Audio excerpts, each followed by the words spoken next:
Good morning friends, स्वागत है आपका आपके अपने यूट्यूब चैनल मैथ्स पाठशाला पर। मैं एन चौबे आपका मैथ्स गुरु लेकर हाजिर हूँ मेंसुरेशन की अगली क्लास को। उम्मीद करते हैं पिछले सारे क्लास की तरह ये क्लास भी आपको बहुत अच्छी लगेगी और आप इसे लाइक और शेयर जरूर करेंगे। आइए ज़्यादा समय न लेते हुए सीधे क्लास पर चलते हैं। आज हम लोग पढ़ने जा रहे हैं आयत रेक्टेंगल की कहानी। आयत यानी जिसमें आमने सामने की भुजा बराबर होगी। तो ये एल, तो ये भी एल। एल का मतलब लेंथ यानी लंबाई, तो आमने सामने भुजाएं बराबर होगी तो ये लंबाई तो ये भी लंबाई।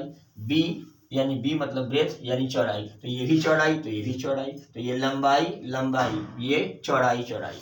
ठीक है, तो पहला काम परिमाप। जानते हैं कि किसी भी ज्योमेट्रिकल स्ट्रक्चर में पेरीमीटर निकालना है तो सभी भुजाओं को जोड़ दीजिए। तो लंबाई प्लस लंबाई टू लंबाई, चौड़ाई प्लस चौड़ाई टू चौड़ाई, यानी दो कॉमन ले लेंगे तो परिमाप बराबर यानी perimeter P equal to 2 into L plus B, यानी 2 गुने लंबाई प्लस चौड़ाई से आप परिमाप को फाइंड आउट करेंगे। 2 into length plus breadth is equal to perimeter. अब दूसरा फॉर्मूला अर्ध परिमाप। आप जानते हैं परिमाप जब 2 इंटू एल प्लस बी है तो कुछ नहीं करिएगा, इसमें अगर 2 से डिवाइड कर देंगे तो लंबाई प्लस चौड़ाई यानी अर्ध परिमाप के रूप में आपको कार्यक्रम मिल जाएगा।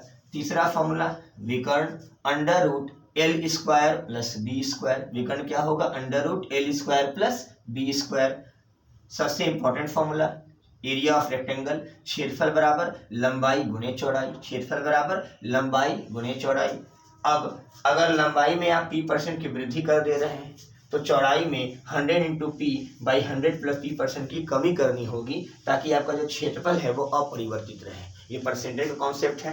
लंबाई p% बढ़ाएंगे तो चौड़ाई में 100 गुने p/100 प्लस p% की कमी करनी होगी। और अगर हम चौड़ाई में p% को उसको कम कर दे रहे हैं चौड़ाई को, तो लंबाई को बढ़ाना होगा 100 गुने p/100 माइनस p% की वृद्धि करनी होगी। क्यों? ताकि क्षेत्रफल अपरिवर्तित रहे। यानी लंबाई या चौड़ाई में से कोई एक बढ़ेगा p% तो अगला घट जाएगा 100 गुने p/100 प्लस p%, और अगर एक घट जाएगा p% तो अगला बढ़ जाएगा 100 into P upon 100 minus p% से, ताकि क्षेत्रफल जो है वो अनचेंज रहे।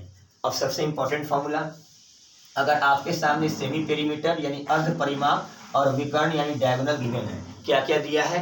अर्ध परिमाप दिया है और विकर्ण दिया है, तो कुछ नहीं करना है। एरिया इक्वल टू अर्ध परिमाप प्लस विकर्ण गुणे अर्ध परिमाप माइनस विकर्ण बटे 2, यानी सेमी पेरीमीटर गिवन है और डायगोनल गिवन है तो दोनों को जोड़िए, गुणे दोनों को अंतर रखाइए और 2 से भाग दे दीजिए, यानी s square minus D square equal two upon 2 is your area. उम्मीद करते हैं अर्ध परिमाप प्लस विकर्ण गुणे अर्ध परिमाप माइनस विकर्ण बटे 2, इससे आप एरिया फाइंड आउट करेंगे। ये सारे कॉन्सेप्ट आपको समझ में आए होंगे ताकि आप अपनी आयत के बेसिस कॉन्सेप्ट को अच्छे से समझ चुके होंगे। Thank you, all the best, take care. मिलते हैं अगली क्लास में और बहुत जल्द लाइव क्लास में मिलते हैं ताकि इन सब का प्रैक्टिस क्वेश्चंस के माध्यम से हो जाए। Thank you.